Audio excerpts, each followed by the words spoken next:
यह कहानी एक गांव की है जहां लोग एक दूसरे के सहारे जीने का तरीका सीखते हैं। एक गांव था जहां लोगों के बीच में अनूठा एक बंधन था। यहाँ के लोग एक दूसरे के साथ मेहनत करते, सहायता करते और एक दूसरे के साथ खुशियाँ और दुखों को बांटते थे। इस गांव की कहानी बहुत ही अनोखी थी। एक बार गांव में एक नया आदमी आया। उसका नाम राम था। राम बहुत ही निराशाजनक हालत में आया था। वह एक छोटे से गांव में दूर रहता था जहां उनका परिवार बीमारियों और तंगी में फंसा था। उन्होंने सोचा कि वह इस गांव में आकर नए जीवन की कोशिश करेंगे।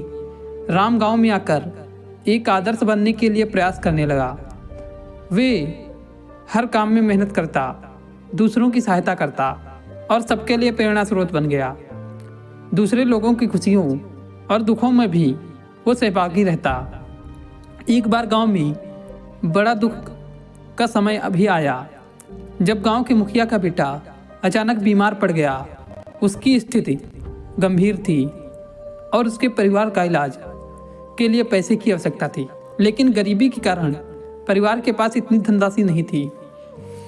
जब राम ने इसे सुना, उन्होंने तत्पश्चात अपनी सभी बचत की राशि का उपयोग करके परिवार की मदद की। वो नहीं चाहता था कि हम इस दुखी परिवार को किसी भी तरह जूझना पड़े। उन्होंने बचत की राशि के साथ साथ दूसरे गांव वालों को भी अपील की और उन्होंने कहा उस परिवार की सहायता करने के लिए। इस अस्पताल में गांव वालों ने एक बड़ी टीम बना ली। सभी ने मेहनत करके और अपने संगठन के साथ मिलकर इलाज के लिए पैसे इकट्ठा किए। थोड़े समय के बाद बेटे का इलाज हुआ और वह पूरी तरह स्वस्थ हो गया।